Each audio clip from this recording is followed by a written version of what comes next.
ನಾಳೆ ವರ್ಷದ ಮೊದಲ ಕೇತುಗ್ರಸ್ತ ರಕ್ತ ಚಂದ್ರಗ್ರಹಣ.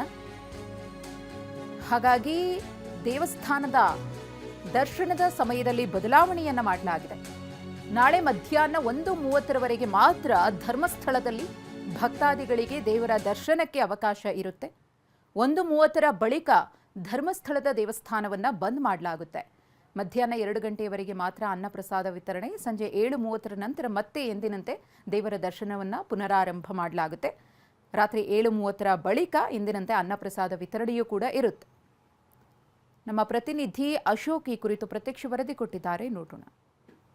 ಈ ವರ್ಷದ ಮೊದಲ ಚಂದ್ರಗ್ರಹಣ ಮಾರ್ಚ್ 3ರಂದು ನಡೆಯಲಿಕ್ಕಿದೆ. ಈ ಹಿನ್ನೆಲೆಯಲ್ಲಿ ದಕ್ಷಿಣ ಕನ್ನಡ ಜಿಲ್ಲೆಯ ಧರ್ಮಸ್ಥಳ ಶ್ರೀ ಮಂಜುನಾಥ ಸ್ವಾಮಿ ದೇವಸ್ಥಾನದಲ್ಲಿ ಭಕ್ತರಿಗೆ ದೇವರ ದರ್ಶನದ ಸಮಯದಲ್ಲಿ ಬದಲಾವಣೆ ಮಾಡಲಾಗಿದೆ. ನಾನೀಗ ಧರ್ಮಸ್ಥಳ ಶ್ರೀ ಕ್ಷೇತ್ರ ಮಂಜುನಾಥ ಸ್ವಾಮಿ ಸನ್ನಿಧಾನದ ಮುಂಭಾಗದಲ್ಲಿದ್ದೇನೆ. ನೀವು ಗಮನಿಸಬಹುದು, ಪ್ರಮುಖವಾಗಿ ಬೆಳ್ತಂಗಡಿ ತಾಲೂಕಿನ ಧರ್ಮಸ್ಥಳ ಶ್ರೀ ಕ್ಷೇತ್ರ ಮಂಜುನಾಥ ಸ್ವಾಮಿ ದೇವಸ್ಥಾನಕ್ಕೆ ಕೇವಲ ಜಿಲ್ಲೆ ರಾಜ್ಯದವರು ಮಾತ್ರ ಅಲ್ಲದೆ ಹೊರ ರಾಜ್ಯದವರು ಕೂಡ ಸಾಕಷ್ಟು ಮಂದಿ ಭಕ್ತರು ಬರ್ತಾರೆ. ಪ್ರತಿನಿತ್ಯ ಇಲ್ಲಿ ಸಾವಿರಾರು ಮಂದಿ ಭಕ್ತರು ಬಂದು ಮಂಜುನಾಥನ ದರ್ಶನವನ್ನು ಪಡೀತಾರೆ ಮತ್ತು ಅನ್ನಪ್ರಸಾದವನ್ನು ಕೂಡ ಸ್ವೀಕಾರ ಮಾಡ್ತಾರೆ. ಪ್ರಮುಖವಾಗಿ ಮಾರ್ಚ್ 3ರಂದು ಚಂದ್ರಗ್ರಹಣ ಏನು ನಡೆಯುತ್ತೆ. ಸೊ ಈ ಹಿನ್ನೆಲೆಯಲ್ಲಿ ದೇವರ ದರ್ಶನದ ಸಮಯದಲ್ಲಿ ಬದಲಾವಣೆಯನ್ನು ಮಾಡಿಕೊಳ್ಳಲಾಗಿದೆ. ಅಂದರೆ ಅವತ್ತು ಮಧ್ಯಾಹ್ನ 1:30ವರೆಗೂ ಕೂಡ ದೇವರ ದರ್ಶನಕ್ಕೆ ಅವಕಾಶವನ್ನು ಕಲ್ಪಿಸಲಾಗಿದೆ. ಮತ್ತು ಪ್ರಮುಖವಾಗಿ ಧರ್ಮಸ್ಥಳ ಅಂತ ಬಂದಾಗ ಇಲ್ಲಿನ ಅನ್ನಪ್ರಸಾದ ಸೇವೆ ಕೂಡ ಬಹಳಷ್ಟು ಪ್ರಸಿದ್ಧಿಯಾಗಿರ್ತಕ್ಕಂಥದ್ದು. ಪ್ರತಿನಿತ್ಯ ಸಾವಿರಾರು ಮಂದಿ ಭಕ್ತರು ಬಂದು ಅನ್ನಪ್ರಸಾದವನ್ನು ಸ್ವೀಕಾರ ಮಾಡ್ತಾರೆ. ಸೊ ಗ್ರಹಣದ ಹಿನ್ನೆಲೆಯಲ್ಲಿ ಅವತ್ತು ಮಧ್ಯಾಹ್ನ 2 ಗಂಟೆವರೆಗೂ ಕೂಡ ಶ್ರೀ ಕ್ಷೇತ್ರದಲ್ಲಿ ಅನ್ನಪ್ರಸಾದದ ವಿತರಣೆ ಆಗುತ್ತೆ. ಸೊ ಅದಾದ ಬಳಿಕ 1:30ಗೆ ಏನು ಟೆಂಪಲ್ ಕ್ಲೋಸ್ ಆಗಿದೆ ಮತ್ತು 2 ಗಂಟೆಗೆ ಅನ್ನಪ್ರಸಾದ ಕ್ಲೋಸ್ ಆಗುತ್ತೆ.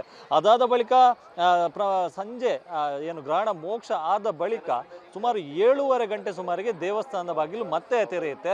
ಮತ್ತೆ ಅನ್ನಪ್ರಸಾದ ಸೇವೆ ಮತ್ತೆ ನಿರಂತರವಾಗಿ ನಡೆಯುತ್ತೆ. ಆ ಗ್ರಹಣ ಮೋಕ್ಷ ಆದ ಬಳಿಕ ದೇವಸ್ಥಾನದಲ್ಲಿ ಸ್ವಚ್ಛತಾ ಕಾರ್ಯ ನಡೆಯುತ್ತೆ. ಗರ್ಭಗುಡಿ ಇರ್ಬೋದು, ಸೊ ಸುತ್ತಮುತ್ತಲಿನ ಪ್ರದೇಶವನ್ನು ಸ್ವಚ್ಛಗೊಳಿಸುವಂಥ ಕೆಲಸವನ್ನು ಮಾಡ್ತಾರೆ. ಅದಾದ ಬಳಿಕ ಪೂಜೆಯನ್ನು ಕೂಡ ಸಲ್ಲಿಸ್ತಾರೆ. ಸದ್ಯ ಇದಿಷ್ಟು ಬದಲಾವಣೆಯನ್ನು ಮಾಡಿಕೊಳ್ಳಲಾಗಿದೆ. ಅದರಂತೆ ಸೇವೆಗಳಲ್ಲಿ ಯಾವುದೇ ರೀತಿಯಾದ ಬದಲಾವಣೆಗಳು ಇರೋದಿಲ್ಲ. ದೇವಸ್ಥಾನ ಓಪನ್ ಇರುವಂಥ ಟೈಮಲ್ಲಿ ಎಲ್ಲ ಸೇವೆಗಳು ಕೂಡ ನಡೆಯುತ್ತೆ. ಮತ್ತು ಪ್ರಮುಖವಾಗಿ ಧರ್ಮಸ್ಥಳಕ್ಕೆ ಬರುವಂಥ ಭಕ್ತಾದಿಗಳು ಹೆಚ್ಚಿನ ಮಂದಿ ಮುಡಿಯನ್ನು ಕೊಡ್ತಾರೆ. ಸೊ ಆ ಮುಡಿಯನ್ನು ಕೊಡುವಂಥ ಸೇವೆ ಕೂಡ ನಡೆಯುತ್ತೆ. ಅದಕ್ಕೇನು ಸಮಸ್ಯೆ ಇಲ್ಲ ಎನ್ನುವಂಥ ಮಾಹಿತಿಯನ್ನು ದೇವಸ್ಥಾನದ ಆಡಳಿತ ಮಂಡಳಿ ತಿಳಿಸಿರ್ತಕ್ಕಂಥದ್ದು. ಆದರೆ ಯೂಶುವಲ್ ಆಗಿ ನಾರ್ಮಲ್ ದಿನಗಳಲ್ಲಿ ದೇವಸ್ಥಾನ ಸಂಜೆ 5 ಗಂಟೆಗೆ ಓಪನ್ ಆಗ್ತಿತ್ತು. ಆದರೆ ಗ್ರಹಣದ ಹಿನ್ನೆಲೆಯಲ್ಲಿ ಅವತ್ತು ಸಂಜೆ 7:30 ಗಂಟೆಗೆ ಓಪನ್ ಆಗುತ್ತೆ. ಸೊ ಅದರಂತೆ ಮತ್ತೆ ಮುಂದಿನ ಸೇವೆಗಳೆಲ್ಲವೂ ಕೂಡ ನಿರಂತರವಾಗಿ ನಡೆಯುತ್ತೆ. ಸೊ ಈ ಹಿನ್ನೆಲೆಯಲ್ಲಿ ಬರುವಂಥ ಭಕ್ತರು ಕೂಡ ಗಮನದಲ್ಲಿ ಇರಿಸಿಕೊಳ್ಬೇಕು. ಯಾಕಂತ ಹೇಳಿದ್ರೆ ಒಂದಿಷ್ಟು ಅಂದರೆ ಕೆಲ ಹೊತ್ತುಗಳ ಕಾಲ ದೇವರ ದರ್ಶನಕ್ಕೆ ಅವಕಾಶ ಇರೋದಿಲ್ಲ. ಮತ್ತು ಗ್ರಹಣದ ಸಂದರ್ಭದಲ್ಲಿ ಯಾವುದೇ ರೀತಿಯಿಂದ ವಿಶೇಷ ಪೂಜೆ ಹೋಮ ಯಾವುದೇ ರೀತಿಯಾಗಿ ಇಲ್ಲಿ ಧರ್ಮಸ್ಥಳ ಮಂಜುನಾಥ ಸ್ವಾಮಿಯ ಸನ್ನಿಧಿಯಲ್ಲಿ ನಡೆಯುವುದಿಲ್ಲ. ಬದಲಾಗಿ ಒಂದಿಷ್ಟು ಏನು ದೇವಸ್ಥಾನದ ಬಾಗಿಲುಗಳನ್ನು ಬಂದ್ ಮಾಡಿರುವಂಥದ್ದು ಮತ್ತು ಅನ್ನಪ್ರಸಾದ ಸೇವೆಯ ಆ ಸಮಯದ ಅವಧಿ ಅಂತ ಅದನ್ನು ಕೂಡ ಕಡಿತಗೊಳಿಸಿದ್ರು. ಇದಿಷ್ಟು ಬದಲಾವಣೆ ಹೊರತುಪಡಿಸಿದ್ರೆ ಬೇರೆ ಯಾವುದೇ ರೀತಿಯಿಂದ ಬದಲಾವಣೆಗಳು ಧರ್ಮಸ್ಥಳ ಶ್ರೀ ಕ್ಷೇತ್ರ ಮಂಜುನಾಥ ಸ್ವಾಮಿ ದೇವಸ್ಥಾನದಲ್ಲಿ ಆಗೋದಿಲ್ಲ. ಕ್ಯಾಮ್ರಾ ಪರ್ಸನ್ ವಿಲ್ಫ್ರೆಡ್ ಡಿಸೋಜ್ ಜೊತೆ ಅಶೋಕ್, TV9 ಮಂಗಳೂರು.